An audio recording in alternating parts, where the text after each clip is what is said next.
this week they started, at least in Kiev region, they started to harvest wheat.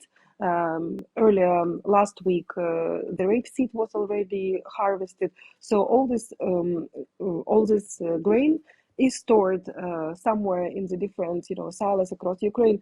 But it also, we still have the harvest from the previous years. So all these problems that occurred because of the blockade of the Ukrainian ports threatened Ukrainian farmers, and because they don't have money to sow the new harvest, they refused. They are now changing plans about doing the winter crop. So they're only thinking and planning ahead for the next year. Yeah. But I don't know if we will have immediate results of this deal. But definitely for many farmers across Ukraine, and also for the Ukrainians, for the Ukrainian population, whose economy is kind of right now deteriorating, because grain was always gave a big number, a big percent into our GDP. So it is an important step. Because we started talking about this since actually the beginning of the sowing season in March, April this year, when farmers started sowing seeds under the shelling, and it created a huge risk for them.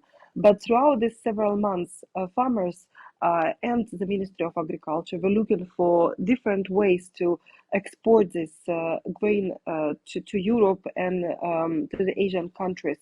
So they were looking for the ways, they were investing money, they were developing routes. One of these routes was from, for example, through Moldova and through the railway of Romania, and river ports, river barges to the port of Constanța, for example, in Romania.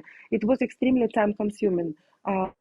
Earlier this week, I met with one of the farmers, one of the commercial directors of one of the Ukrainian grain company, and he told me that the wagons with grain that they sent 3 months ago were still stuck on the border with Romania. So it was extremely, time consuming and money consuming and energy consuming too process of finding the ways.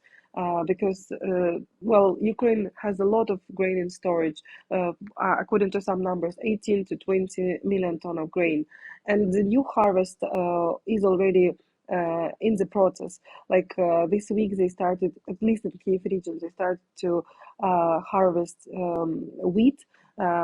Earlier last week, the rapeseed was already harvested. So all this grain is stored somewhere in the different, silos across Ukraine.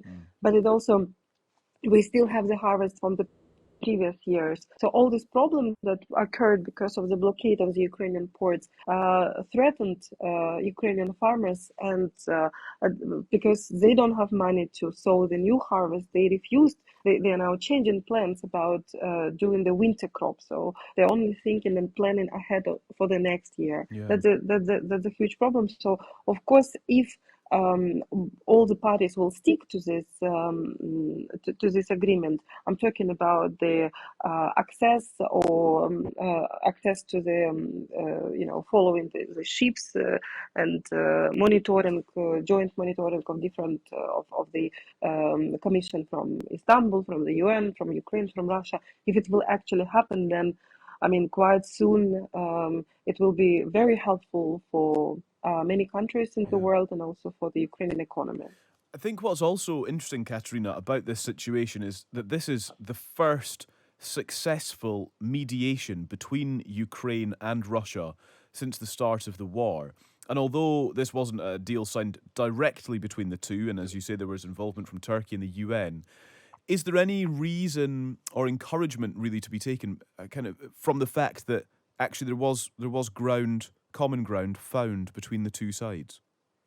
Callum, I need to correct you here, because Sure. the first the first more or less deal happened when Ukrainian people who were stuck in the Azov steel plant in early May were evacuated. So it was actually with the help of the UN. similar situation. So UN helped to negotiate the exit of the civilians from the Azov steelworks in Yeah. Mariupol.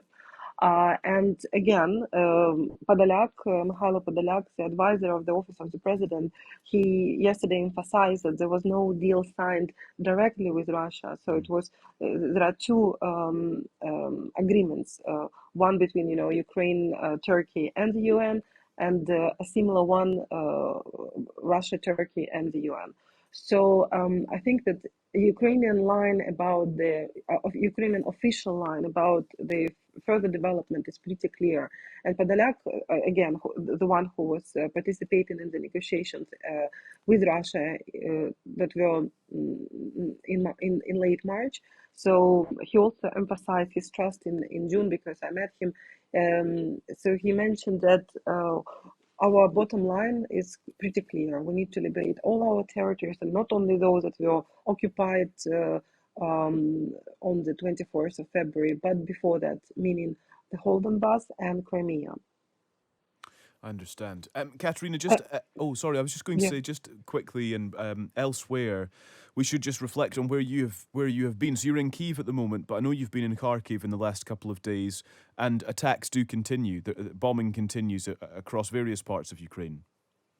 Yes, indeed. I was in Kharkiv yesterday. I visited the place where the bus station was had the day before, and where two people were killed. Of course, in the Kharkiv is completely different from Kyiv. You can really see that. For example, a lot of foreigners, a lot of different VIP officials are coming here to Ukraine. Let's say today there will be a summit of the first ladies and gentlemen held in Kyiv and moderated by the first lady.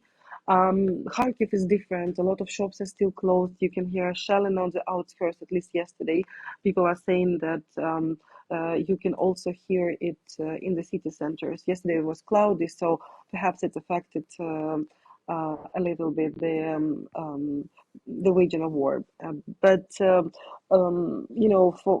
It is scary to see how the east of Ukraine is not only east but also south of Ukraine. This morning, Mykolaiv was shelled. There are ongoing operations along the Kherson border, so Kherson region border. I mean, so of course it's very terrifying, and to say that Ukraine is coming back to normal, it's not true. Yeah.